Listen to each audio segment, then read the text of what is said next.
Hello, everybody, and welcome to History/Law Bite number 287, dated July 12th, 2021. I'm Walter, your mobile historian and blue-collar scholar. Thank you for tuning in to this video. As you have tuned in, I humbly invite you to subscribe to my channel, Juarez Lee Shelton, M.A., where you'll get a litany of different videos speaking on the subjects of history, law, political science, theology, and philosophy. Just hit that little red subscribe button in the lower right-hand part of your screen and the little notifications bell so you will get updates when I post new videos. Thank you so much in advance. So this History/Law Bite is entitled Commonwealth versus Aves, 1836. As you can see, I'm holding a small state flag for the Commonwealth of Massachusetts. Yes, I'll admit it, I've had this little flag for well over 20 years, okay? And this case, Commonwealth versus Aves, was a landmark decision from the Supreme Judicial Court of Massachusetts that held that slaves voluntarily brought into the state for any temporary purpose, okay, whether that purpose be business or pleasure, were entitled to their freedom. This was the very first American court decision of any kind to address this then open legal question as to whether or not slaves that were voluntarily brought from slave states into free states with the purpose of being returned to slave states could indeed invoke the status of a free person in any way, shape, or form, or rather, more specifically in this case, simply be free by virtue of setting foot in a free state because they were voluntarily brought there. Okay? Now, it was a long decided matter that, slaves who were permanently brought into free states and free territories, okay, would certainly automatically and permanently receive said freedom. However, until Commonwealth versus Aves, okay, this matter was entirely an open legal question, all right? And the decision, as you would expect, had far-reaching consequences well beyond the Commonwealth of Massachusetts, all right? So before I get into the facts of the case, I just want to provide to you a little context here. For those who are unaware, in antebellum America, which is, of course, the country's period before the Civil War, all right, Massachusetts was the unofficial capital of the abolitionist movement in this country. The abolitionist movement, of course, being the movement to destroy slavery and provide immediate and total emancipation to all blacks in this country that had that unfortunate status, okay? Massachusetts was the very first American state to abolish slavery. That came about by way of two very important decisions from that state's Supreme Judicial Court in 1781 and 1783, all right? Those decisions effectively destroyed any and all legal support for the institution of slavery in Massachusetts, okay? And it is further evidenced that Massachusetts was the very first American state to abolish slavery, with the fact that in the federal census of 1790, Massachusetts was the only state to list 0 as the number of slaves in the state. Okay? No other state was able to list 0. All right? So, Massachusetts, as they have done with many things, including same-sex marriage, shall we say, state-governed health care, all right, otherwise known as Romney Care. Massachusetts was a leader in that department, all right? Massachusetts has always strived to be a leader, all right? And they were certainly a leader on the abolition of slavery in this country. All right? So, as you would expect, lots of controversial events happened in the antebellum period in the Commonwealth of Massachusetts. And the case of Commonwealth versus Aves was just one of many. All right? So as Massachusetts led, many other states followed. So let's get into the facts of this very interesting case.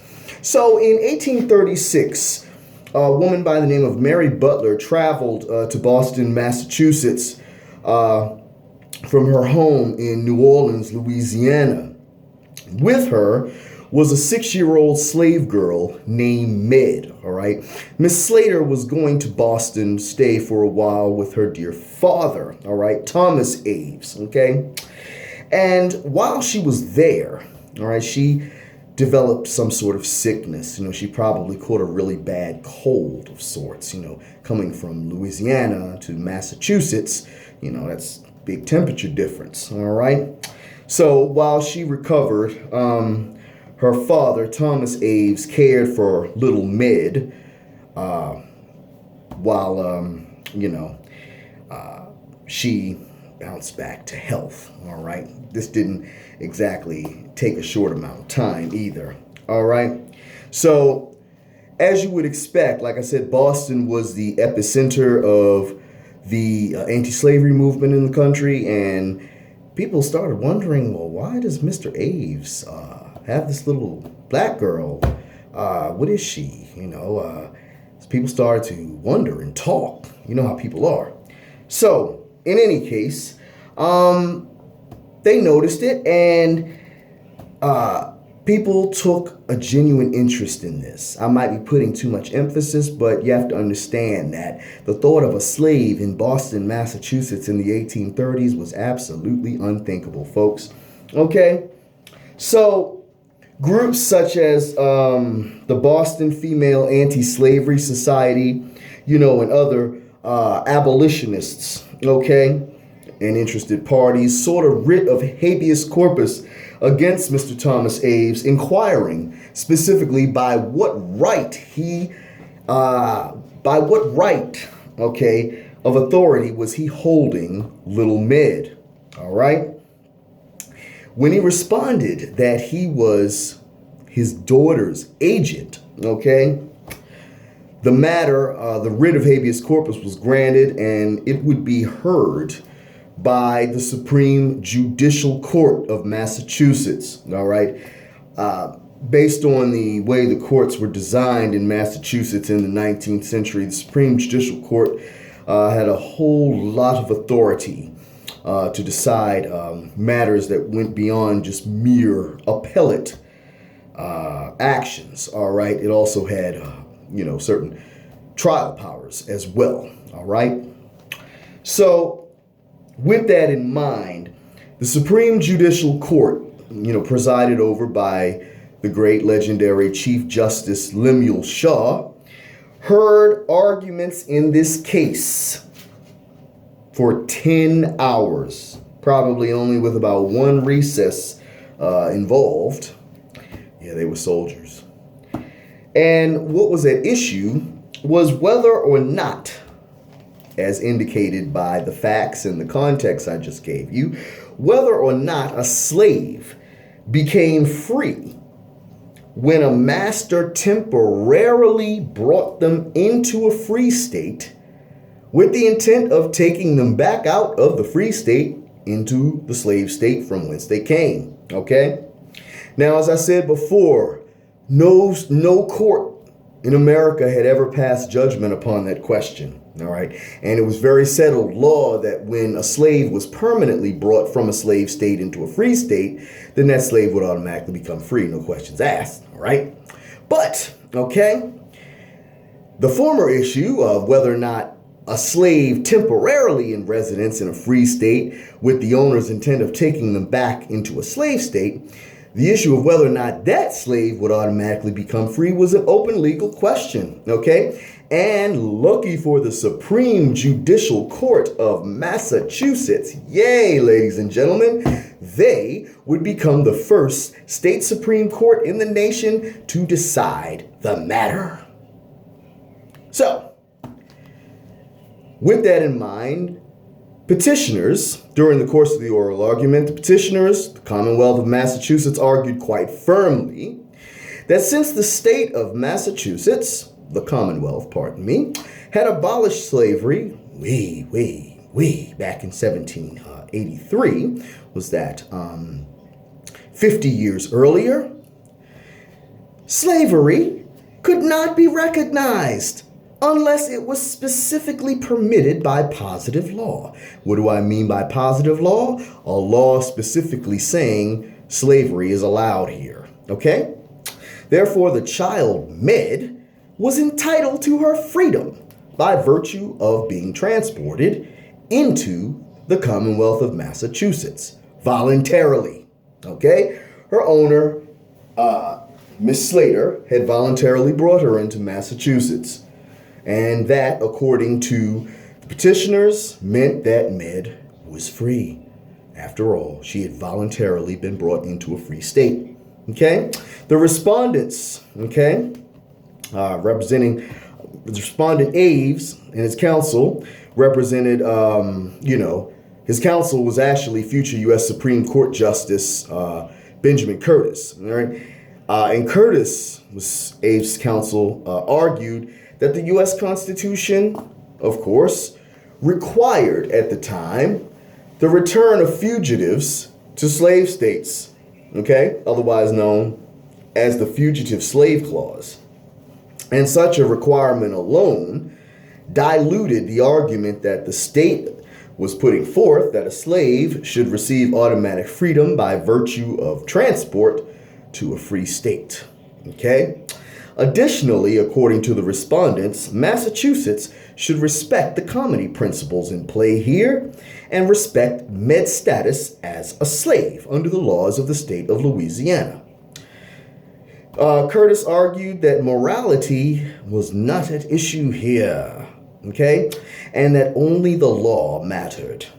Slavery was certainly recognized by the federal Constitution and the laws of several states, and therefore the Supreme Judicial Court of Massachusetts had to essentially also recognize it as a valid institution where it was allowed, even though Massachusetts itself didn't allow it, and therefore should not attempt to force Massachusetts law upon Little Med and upon her owner, Miss Slater. All right? So, Supreme Judicial Court faced the issue, was a slave that was voluntarily brought into Massachusetts for temporary domicile entitled to permanent freedom from their state of servitude. All right? And in a unanimous decision by Chief Justice Lemuel Shaw, the Supreme Judicial Court of Massachusetts ruled in favor of the petitioners, the Commonwealth of Massachusetts. Shaw's opinion contained the following points.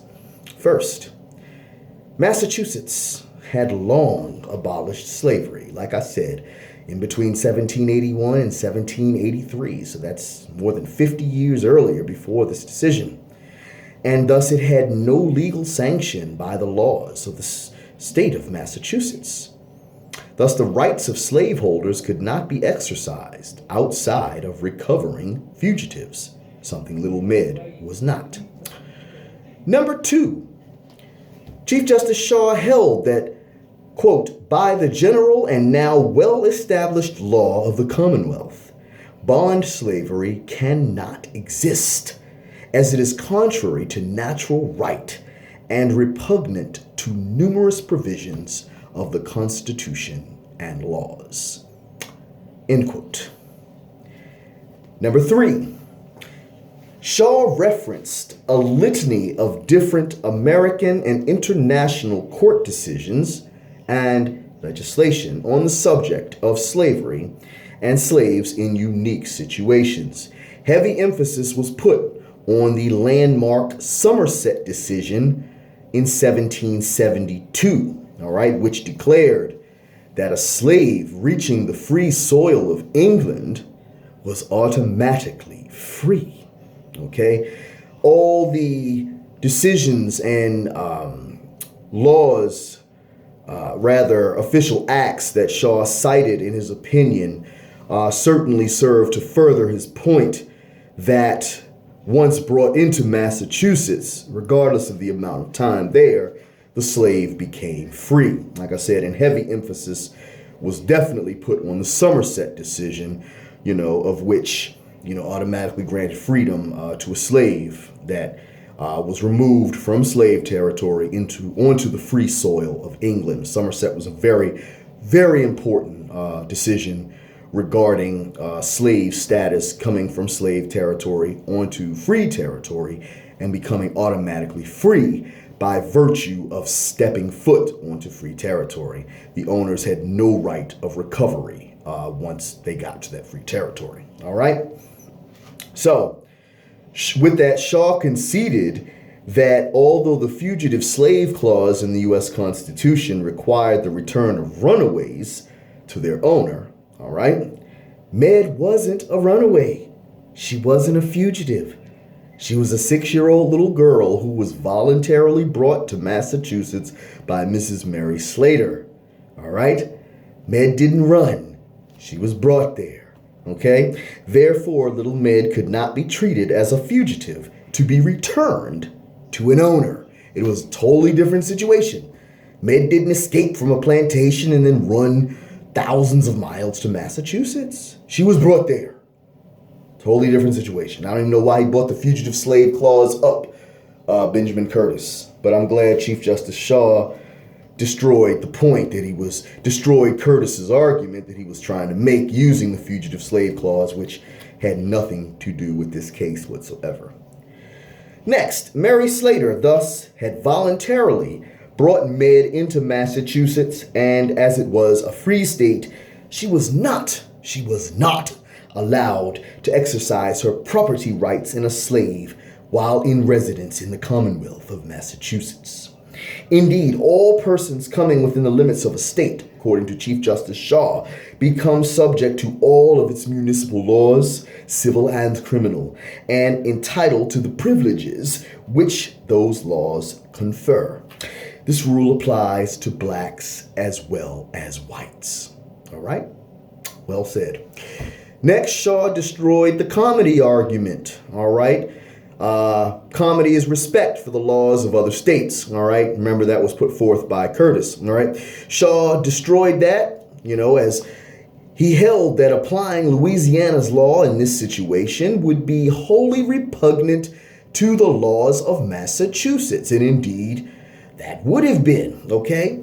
And it would have been entirely inconsistent with Massachusetts' policies and their fundamental principles, all right?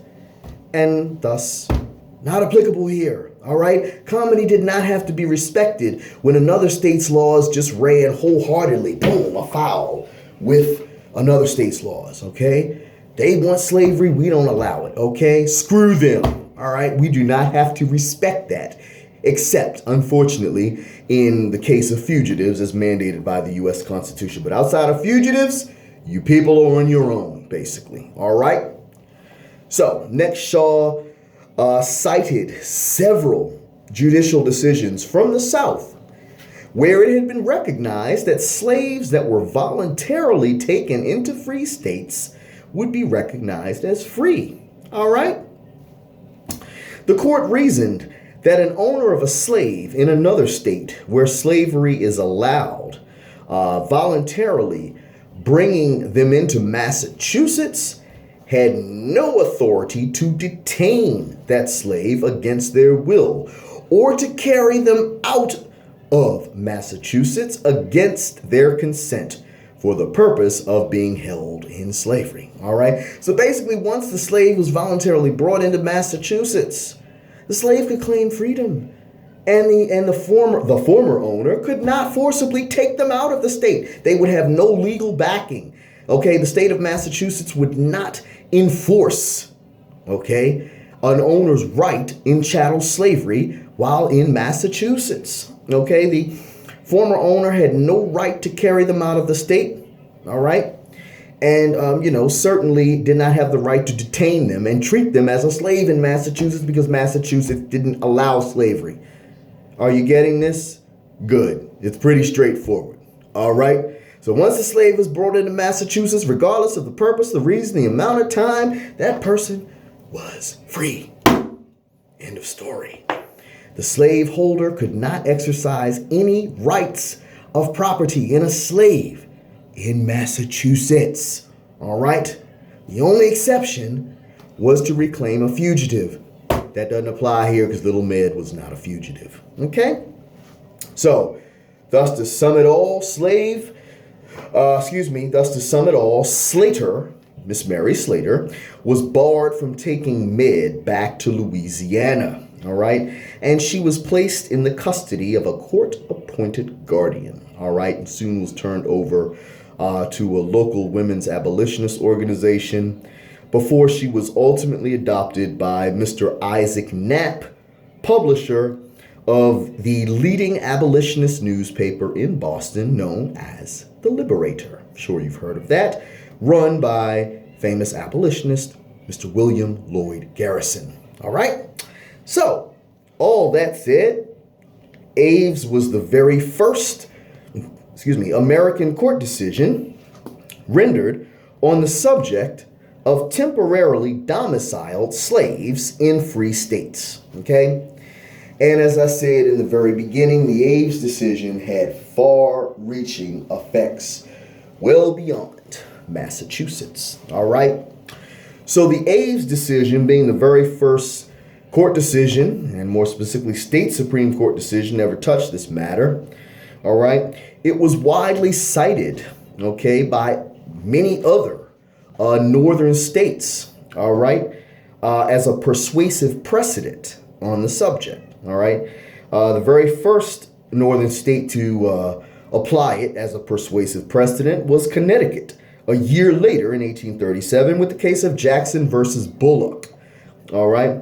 For those who don't know what a persuasive precedent is, a persuasive precedent, okay, speaking of judicial decisions, a persuasive precedent is a judicial decision rendered in one jurisdiction, all right, that is followed by another, all right, jurisdiction, although that subsequent jurisdiction certainly does not have to follow it, but the precedent set in the other jurisdiction is so well reasoned and so solid, and because they have addressed an issue that the subsequent jurisdiction is now facing, but the subsequent jurisdiction doesn't have any existing precedents on it, they use the precedent established in the other jurisdiction as a guide to lead their own decision on the matter. All right. So the precedent is persuasive as opposed to a binding precedent that has to be followed. A persuasive precedent rendered in another jurisdiction altogether is not at all binding on the present jurisdiction. All right. But the present jurisdiction looks across the state line and say, Massachusetts decided, already rendered a decision on this subject. And it's a pretty darn good decision. Now we're facing this same, either an analogous or very similar issue. All right. So they're using the Massachusetts precedent to help guide their own decision. All right. They don't have to, but they're choosing to because it's so persuasive. So that's why it's called a persuasive precedent, because it's non-binding, but very influential. All right. So anyway, from all that, after the decision became more well-known, other states, such as New York and Pennsylvania, used language from the Aves decision to enact legislation that would automatically manumit slaves that were voluntarily brought into those states. And by 1861, all right, the same year, all right, that the American Civil War kicked off, as you know, all northern states, with the exception of 3, New Jersey, all right, Indiana, and Illinois, all of which were much more conservative than Massachusetts, used the Aves precedent in some form to provide for the automatic manumission of slaves brought into their territory. Okay? So, as you would expect, the Aves decision was very vilified in the South, and they viewed it as a violation of their rights as equal participants in the American Union. All right? Undoubtedly, the Aves decision certainly fueled Southern resentment against the North and decreased their desire to want to work with the North on many policy issues, all right? But as I said, given the cases of New Jersey, yes, I say New Jersey, don't laugh at me. I like how that was said. But New Jersey, Indiana, and Illinois, New Jersey is the way New Yorkers say it, by the way. By the way, those three states treated the Aves decision, okay? It wasn't even fully accepted in the North. But nonetheless, the vast majority of northern states did indeed not only accept the Aves decision, but also implemented it in their own states because it was so good and so powerful and so logical and so influential. Undoubtedly, they were telling Lemuel Shaw in Massachusetts, thank you very much for setting the foundation that we can all follow on this subject. Because let's face it, frankly, none of us really knew what to do, and we thank you for being the trendsetter here, for being the very first state to deal with this open legal question. All right? So thanks, Massachusetts. All right? So that, ladies and gentlemen, is Commonwealth versus Aves. Okay? And the simple and unfiltered holding, once again, in that case was that slaves brought into the Commonwealth of Massachusetts for any temporary purpose, whether it be business or pleasure, didn't make a difference, were indeed entitled to freedom, and their owners could not forcibly take them back into slavery once they were brought into the state. So that's Commonwealth versus Aves, which can be found in volume 35 of the Massachusetts Reports on page 193. And the decision came down in 1836. The Supreme Judicial Court of Massachusetts. All right? So I thank you so much for listening to this history/law bite. I hope you learned a thing or two from it. If you enjoyed this video and learned something from it, drop me a like. I would greatly appreciate that. All of that matters, ladies and gentlemen. And if you have not already done so, I humbly ask if you would please subscribe to my channel. That means more than you will ever know. All subscribers matter. So please join my subscription family. I would so greatly appreciate it. Thank you so much for listening. Take care. Stay safe out there. And I'll talk to you at the next bite. Peace.